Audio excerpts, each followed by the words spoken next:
All right, if you're in the lobby and you're in Pastor's Sunday School class, go ahead and come on in. We'll get ready to start here in a minute.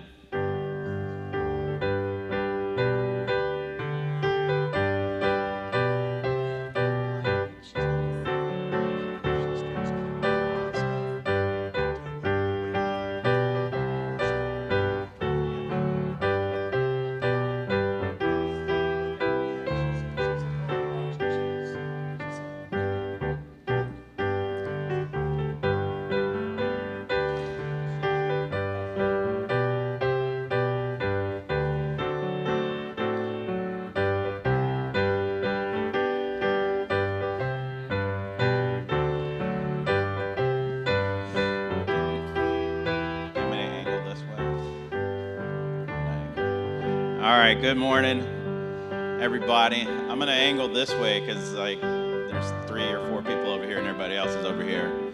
All right, good morning. Welcome to Temple Baptist Church. The Pastor's Sunday School class normally, but Brother Kelrick is going to be giving the lesson this morning. I hear he's very, very good. So I hope you guys really enjoy that. Let's go ahead and sing 527, Revive Us Again to start out. 527 in your hymnal.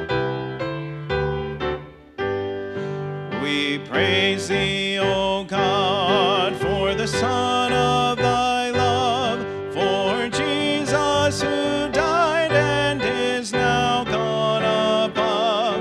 Hallelujah, thine the glory. Hallelujah, amen. Hallelujah, thine the glory. Revive us again.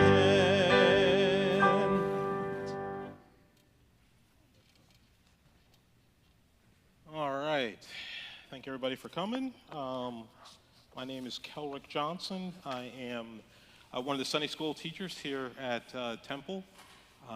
Pastor is teaching in the new members course right now. I guess you guys know that for the last few weeks, and I've been asked to fill in.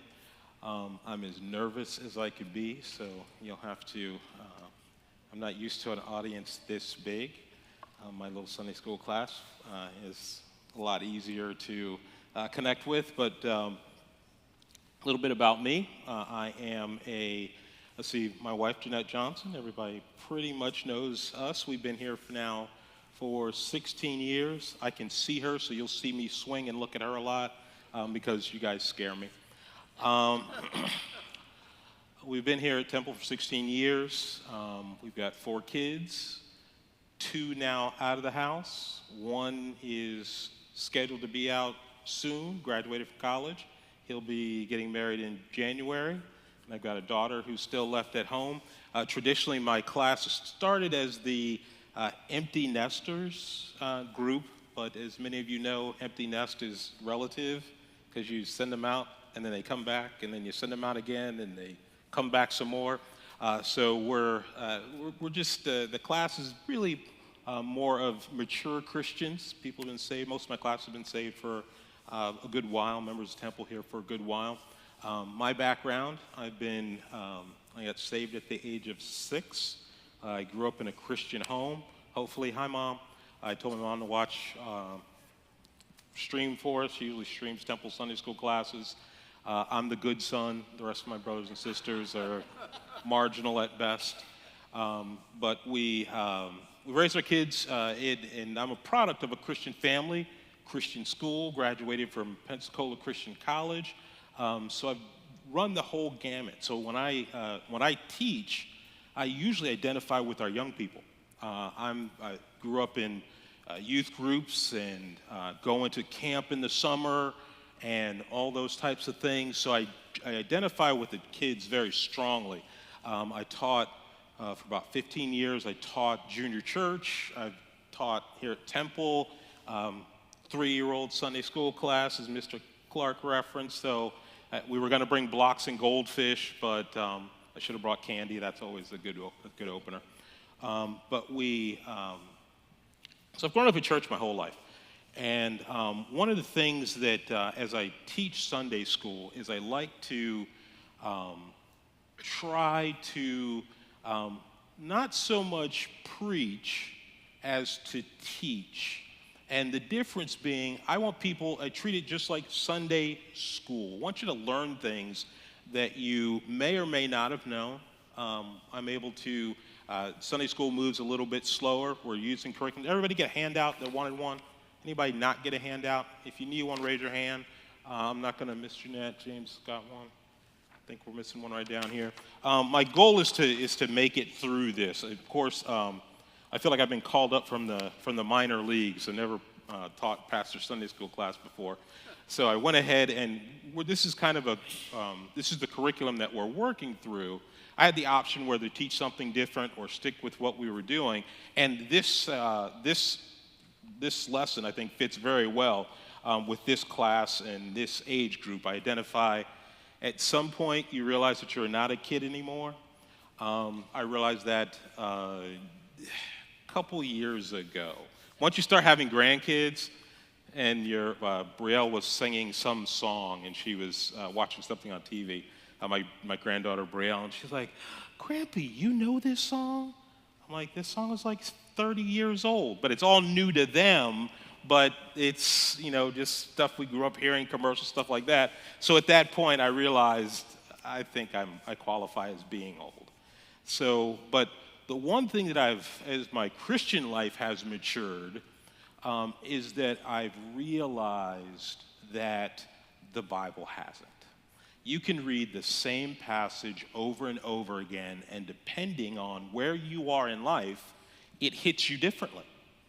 And so right now my class is going through the book of Job, and initially I was thinking, okay, this is we've been talking about the buildup over the last couple years since I've been teaching Sunday school class. The buildup has been our perspective, how we look at life.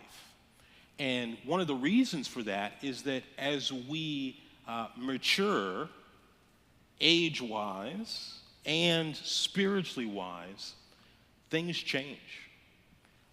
Things are different. I see things differently now that I'm, how old am I? 55?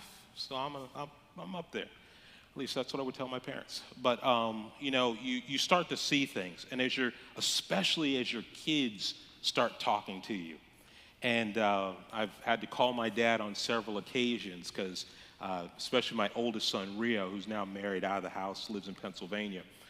As he got older, I find myself saying things that my dad would say. And it's this chilling moment as you're talking to him, and I'd be like, wait a minute, my dad, really? My dad said that. And I call up my dad and go, Dad, you weren't crazy. You actually knew what you were talking about. Is this what you were trying to say? And he'd laugh and say, yeah, of course it is. And I'd say, but I didn't sound that silly, did I? And he'd smile and go, yeah, you were worse. Remember when you, and I'd be like, man, did I really do that? And so as I started teaching the Sunday school class, we started going through Job. Most people are familiar with the story of Job. Show of hands, and I'm going to do that a lot. Show of hands, everybody know it. Job is no surprise to anyone, even unsaved people. A lot of unsaved people know about the story of Job, right? They know that his life fell apart, and that in a matter of moments, and we're not going to go through it. We did it in Sunday school class. It took about 90 seconds for someone to read Job 1, where Job's life just came in and fell apart. Someone took your sheep, someone took your cattle, bandits, and then finally the house where your kids were fell in. Whirlwind Rose house fell in. All your kids are dead. And Job has to look around and go, whoa, what happened? Where did this come from? And so in the story of Job, and a little bit about the setting for the book of Job, it is the first book of the Bible. I don't know if everybody realizes that. It actually predates Genesis. The story of Job, and we're not sure exactly who wrote Job, but for sake of argument, I like to think Job wrote Job because of the intimate detail. But we know as the Holy Spirit has inspired the word, it didn't have to be. It could have been someone else. But as you look at the book of Job, I like to think that Job wrote the book of Job. And it's a book of, in the Bible, it's a book of poetry and its categorization. Job, Psalms, Proverbs, Ecclesiastes, Song of Solomon, book of Proverbs, a book of poetry. In that, not so much if you read the book of Job, and as we studied in our class, it isn't so much like Genesis, where it just tells a story and we see what happened. We get to see, this is one of the few books where we get to see Job express himself. And we get to see where God talks to Job. Job didn't have the book of Job. Job didn't have a Bible. His spiritual life is amazing. He didn't have the creature comforts that we have. Open up the Bible and go, what do I do right now? And you open it up and you look through, you look into, if you're having church problems, you look into 1 Corinthians. If you're having questions about what you should do or how you should think or how you should gain wisdom, you go to the book of James. If you want to see a list of the book of faith, we go to Hebrews. We can go to Hebrews and see all the saints in the Old Testament. Job didn't have that. Job's relationship with God was really a relationship with God. And we see in the book of Job that we see a man that has to depend on his relationship with God. If you know the story, at some point, his wife says, hey, why don't you just curse God and die? Now, as a man, does it get any rougher than that? I mean, I have a great wife. And in my Sunday school class, we have different levels. People who have perfect children. We have people with the perfect job. We have people with the perfect marriage. Just kidding. Well, kind of. But my wife is amazing. And I go to, which I tell my kids on a regular basis. When my kids are, oh yeah, but mom doesn't know. And I'll say, well, that's funny because when I need help or need to think through something, she's the one I go to. And yet my kids are always trying to kind of, mom, well, she's just, I'm like, no, your mom is amazing and you need to understand that. So I have a great partner. I couldn't imagine what would happen if my wife said, hey, honey, this is bad. You should just go ahead and give up. His kids are all gone. Does everybody know about Job's 3 friends? Right, those guys. There's actually 4 friends listed in the book of Job as the conversations go. But 3 of his friends, how would someone characterize Job's 3 friends? Anybody? Not in my Sunday school? Go ahead, somebody in my Sunday school. Useless. Say it again. Useless at best. These guys were awful. One of his friends said, hey, Job, I know you act like a good guy, but based on what's all happened to you, you're hiding something. You're really not the guy we think you are. You're hiding something. One of his friends goes so far as to say, hey, this is so bad, you're probably not even saved. When I read that, and I've read through Job many a time, but I haven't studied it the way I have this time for Sunday school class. And when I study a book, I put myself in it. I try to be and feel like Job. And when I was reading through some of these sections and his friends were talking to them, I wanted to strangle some of them. In Christian love, of course. I couldn't believe what these guys were saying. Now, if you're Job and you're being attacked and you don't know what's going on, the benefit we have from looking at the book of Job is what? What's one of the benefits that we have when we read this story? Anyone? We know the end. We know the end, but we also know something else, even better than the end. That Job didn't do anything. We know the beginning. Yeah. Job wasn't doing anything. He was living his life. He was being godly. He was being upright. And we see this peak into or behind the scenes. My wife doesn't like stories, movies that jump around in time, where they show the beginning and then they'll show something in the middle, then they'll go back and tell the back scenes and all that kind of stuff. I love those movies because you got to figure it out, and then in the end it all wraps up. Well, when we read the book of Job, we see what happened. Satan comes in the presence of God, and God says, hey, Satan, what you up to? Satan says, well, I've been just hanging out in the air, going to and fro, trying to figure out, basically trying to cause chaos, because that's what the devil does. And God says, hey, have you seen my servant Job? And Satan goes, yeah, I know about him. But, he's only righteous because you protect him. And more importantly, he's really only righteous because you give him a lot of good stuff. There's lots of perks that come with being a godly man, as Satan would have you believe. And God says, no, he's a solid dude. This guy is the real deal. And if you're Job, you don't know any of this. You don't have the benefit of the book of Job. You're just living your life, and all of a sudden, life starts falling apart. And we have to remember that ultimately, that is character. When you don't know what's going on, that's when we really see what we're made of. So Job, he goes through, and there's this conversations back and forth with his friends and what's going on, and Job tells them, hey, fellas, I really didn't do anything wrong here. I don't deserve this. It's just, I don't know, but, and he talks to them about God. We see his friends reveal what they think about God, and we're going to see this as we start in our lesson. Roman numeral 1, it says, if you're filling in the blank, it says, God's mercy for Job's friends.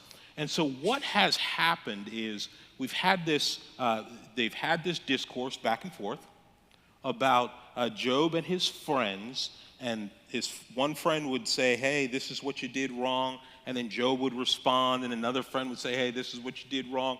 3 of his friends were awful. He has a 4th friend that comes in, and he says, Job, I hear these guys, but hey, Job, listen, what I want to encourage you to do is look at the Lord. Try to see what the Lord's doing in this. And this guy resets the dialogue. And I consider that Job's one true friend. Most of us have a bunch of friends, and then some of us have one true friend. I've got one. His name is John Stotzenberger. And we met in college, and we've been friends ever since. And he was the guy that would say, hey, Kelrick, that's a bad idea. And I'd go, no, John, you don't understand. And then he would say, no, Kelrick, trust me, I understand. This is a bad idea. And then I'd continue to ignore his terrible advice as a friend because he doesn't understand. And then when it's all said and done, it worked out just like John told me it would. And it was a bad idea. And then when I come back and say, hey, John, you were right, that was a bad idea, he'd smile, put his arm around me, go, I know, but here's where we should go forward. Here's how you should think about this. Here's how you should. The one true friend, and a lot of times it's your spouse. If you have a good relationship with your spouse, my wife doesn't say, I told you so too often. But she will say, hey, sweetheart, maybe you should think about this. Maybe you should think about that. And that was Job's 4th friend. And right after that, in the story of Job, God speaks. God comes down. That's where we're going to pick up our story. God comes down, and he sets the record straight. He speaks, all the friends are right there. He comes in a whirlwind. We don't know if he was physically there. We just heard his voice, but it says he speaks out of the whirlwind.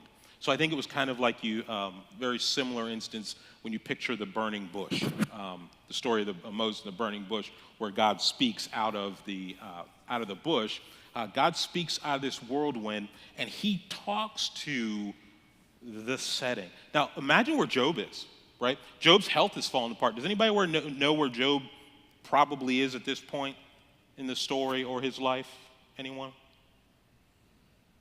Job, we see in the earlier part of Job, is sitting in ashes, which we would think of as like the city dump, scraping his sores with a piece of pottery. He's got these blisters and boils from head to toe.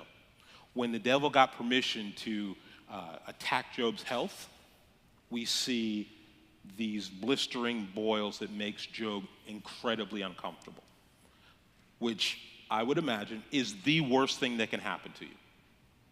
Because Satan had everything at his disposal. He could cancer, any disease you could think of, Satan had permission to use on Job. And this is what Satan picks for Job. So he's in total discomfort. His physically looks a wreck. All of his stuff is gone.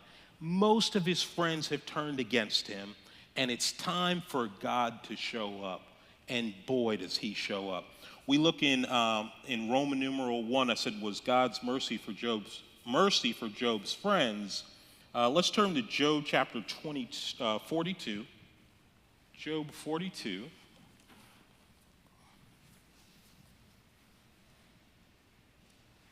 And verse, we're going to read all three verses, 42, 7 through 9.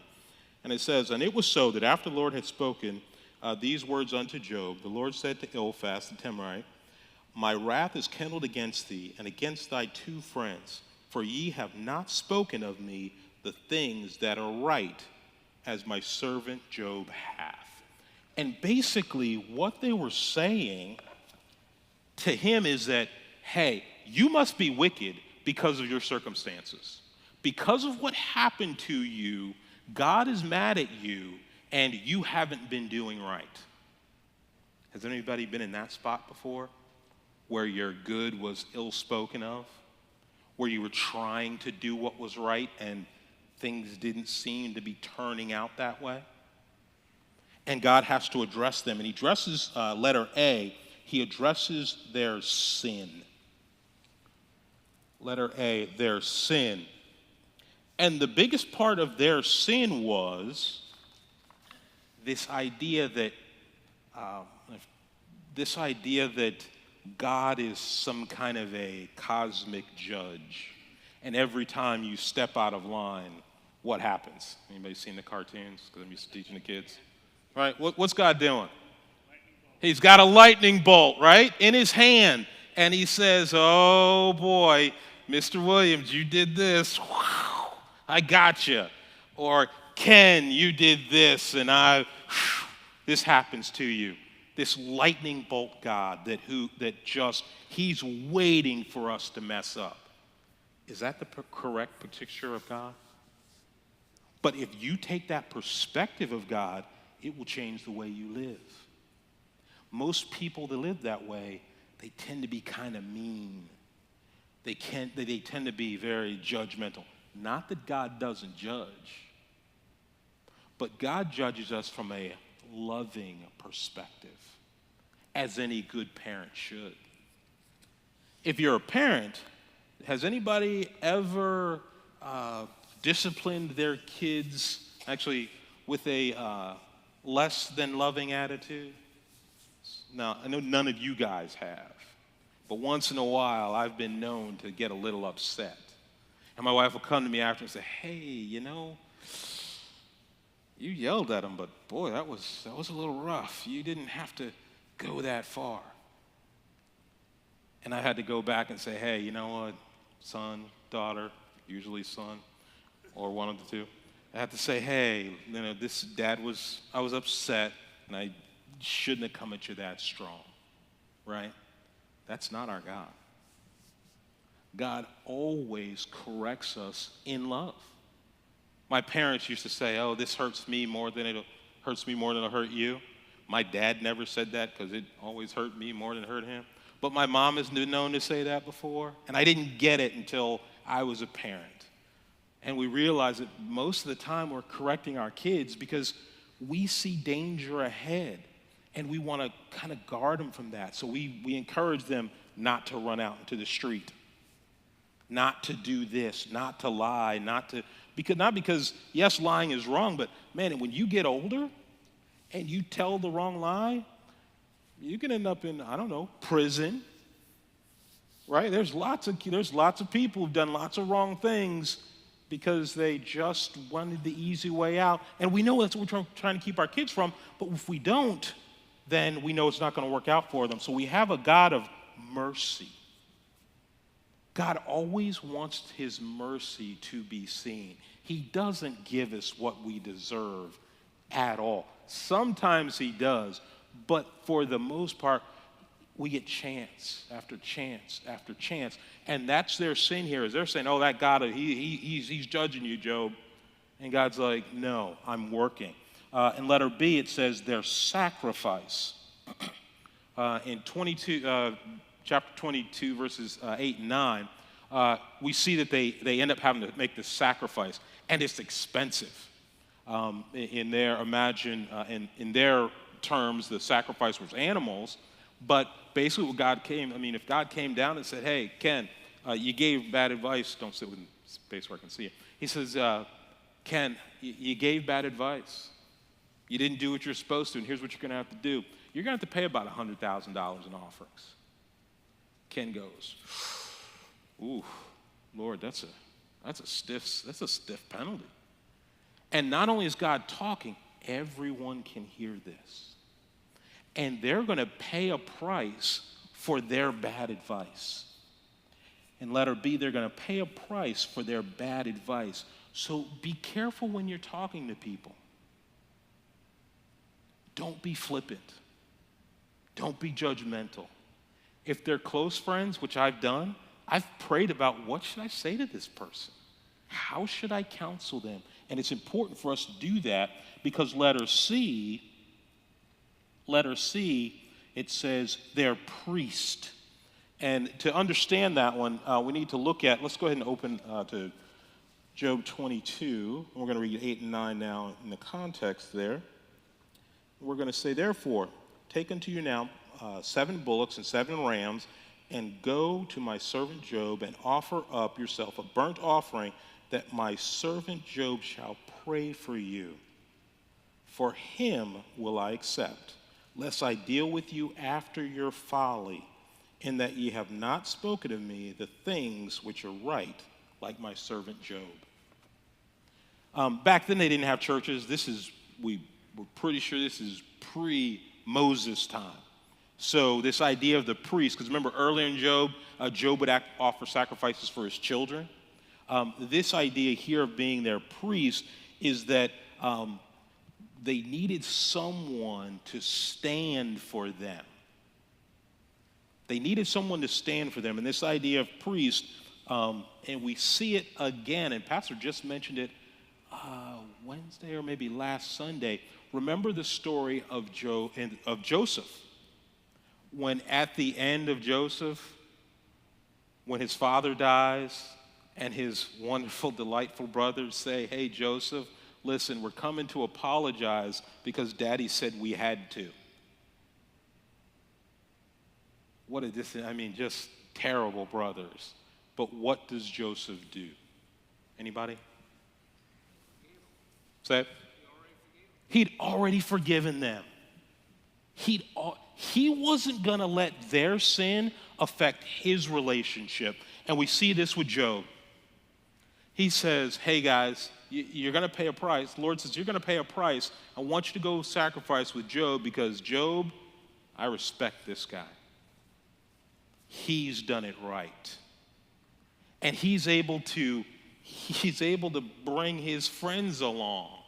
After all he's been through, Job still has the right attitude and the right actions that he's able to bring his friends along. And that's the mark of a mature Christian. When someone does you wrong and you're able to look through it and say, Lord, I don't know why that happened, but I'm not going to be out to get them.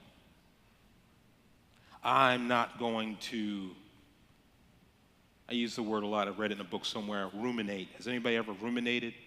Something happens and you're just like, wow, I can't believe that happened. I'll pick on my wife since I don't want to call out anybody else. My wife she said that. I can't believe she said that.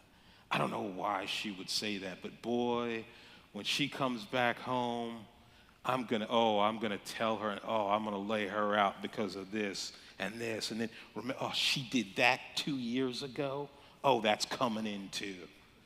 Right? I spend all this time wheeling and, I'm ready for it. She comes in the door and she says, hey, sweetheart. What? Sweetheart? Are you kidding? And I just light into her. And she's like, what? Where'd this come from? It's because I spent all that time while she was out just stewing and brewing and ready to go. But mature Christians, they let that stuff go right away. When those brothers came to Joseph and said, hey, we apologize, don't get us back, Joseph was like, what are you talking about? I already get you back. Remember? I brought you guys down here. Dad, I forgave you. Mature Christians are able to let that stuff go right away and that they can bring their friends along. And how you hold that stuff in your heart towards anyone. It could be your spouse. It could be your kids. I've had my sons pull off some pretty crazy stuff. And some of you probably remember some of the crazy stuff my sons have done. Especially, is Dr. D here? I don't see Dr. D. He could tell you some stories. And by the time they get home and I'm ready to light into them, I'm not the sparkling example of Christian parenthood that I should be. That shows my maturity, not theirs. Roman numeral 2, we said Roman numeral 1, we saw God's mercy. Roman numeral 2, God's grace. God's grace for Job's family. God's grace for Job's family. And I'm going to hit these we're doing good on time. I'm going to hit these pretty quick because this is a section of Job that everyone knows. That when you read Job, you usually read Job chapters 1 and 2, which he loses all his stuff. In Roman numeral 2, in chapter 2 in Job, that's when Satan goes back before God and gets permission to attack Job's body. First he attacks his stuff, then he attacks his body, and then there's this discourse through most of Job, and then, especially when you're preaching or hear a message on Job, then it jumps to Job 42. And in Job 42, God has spoken, he's talked to his friends, he's addressed Job, and then God sets the record straight. And this is where we see in letter A, in verse 10, we see his physical blessings. Physical blessings. Job gets his health back. So that's restored. Letter B, we're going to read this one. Go to Job 42:11. We get his spiritual blessings. Spiritual blessings. In verse 11, then came there unto him all of his brethren and all of his sisters and all they that had been of his acquaintance before, and did eat bread with him in his house, and they bemoaned him and comforted him over all the evil that the Lord had brought upon him. Every man also gave him a piece of money, and everyone an earring of gold. I would love to know how long this took. We don't have a record of how, it doesn't say, on December 31st, Job's life fell apart, and then 2 years later, everything was okay. We don't know how long the time frame here. But look at what that says in verse 11. It says, and then came unto him his brethren and his sisters and all that had been his acquaintance before. Where were those people while Job was in the dump? We criticize his three friends, as horrible as they were. There was a fourth that came. So his 4 friends that actually came to him. His 3 friends actually came to him and sat with him in the dump. Where were all these other people? As far as we can see throughout this discourse, nowhere.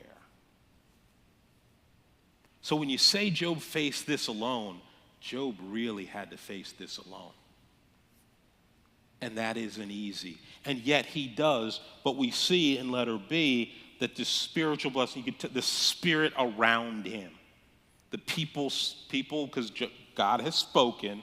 So I think everybody's like, oh, wow. Job really didn't do all this bad stuff. There's no wickedness hidden.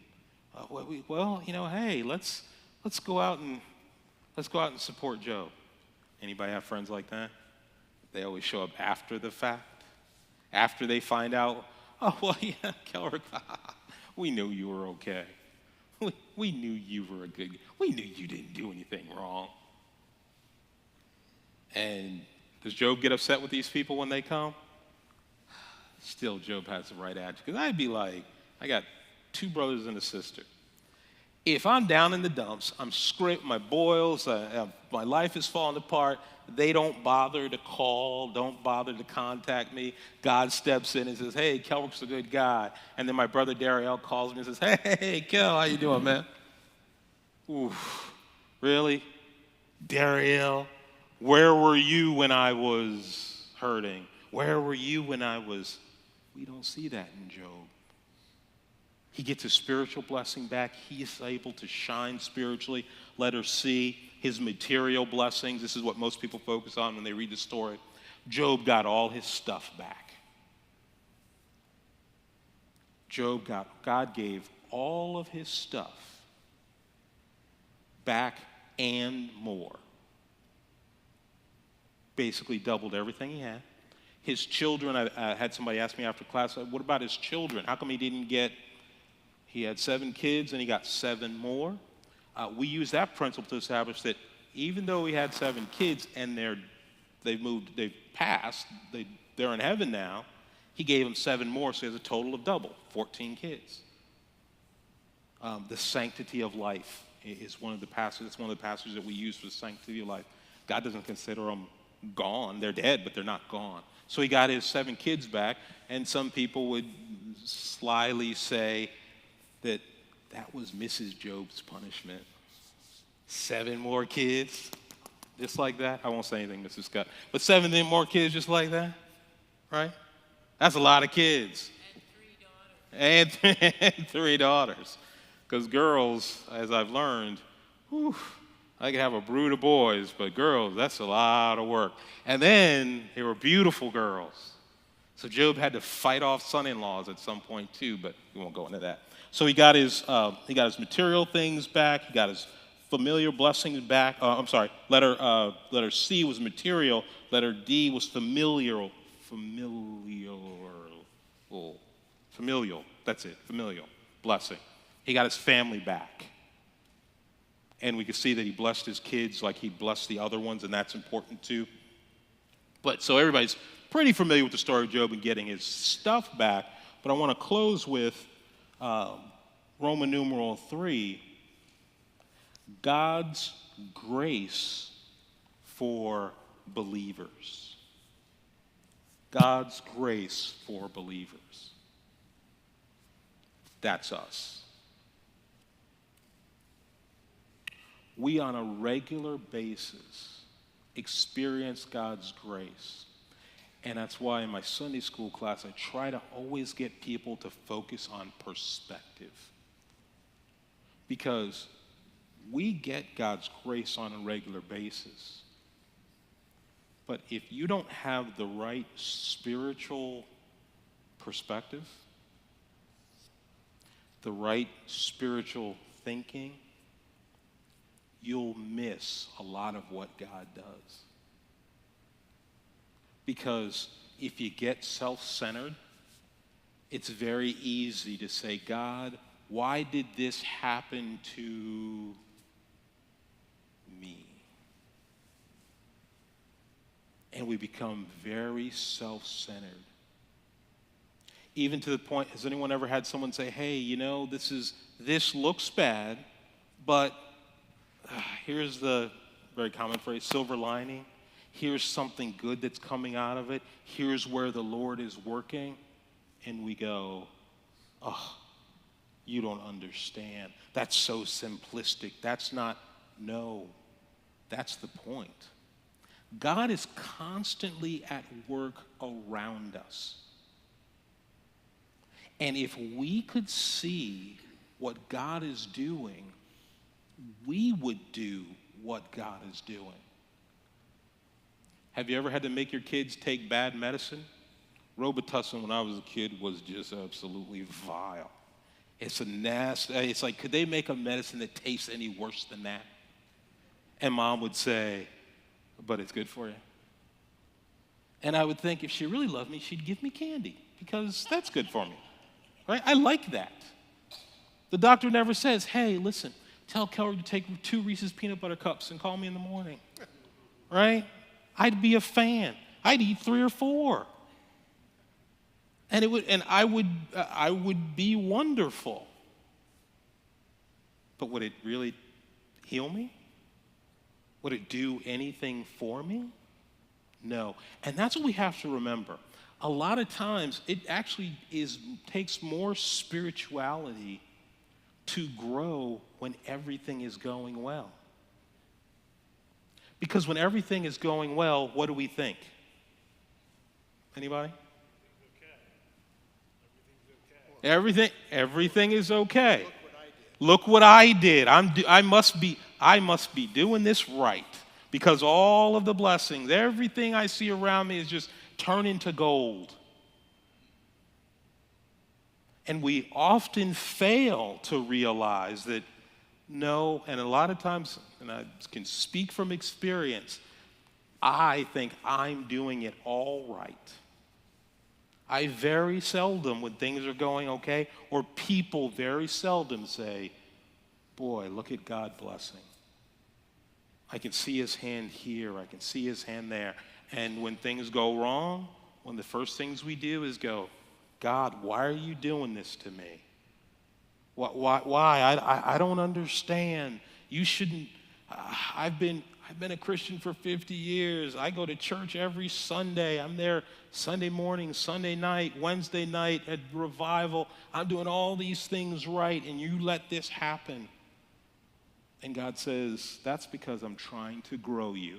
And God grows us from the inside out, not the outside in. And that's what we see in the story of Job. Even a great servant, he tests some more. And we see at the end of Job that he held it together. He had forgiven his friends. He was still doing what was right, even when it was hard. And that's the lesson that we have to learn. It's not an easy lesson, but if you're going to be a mature Christian, if you're going to grow to the next level, that's the type of lesson that we have to learn inside our hearts. Let's pray.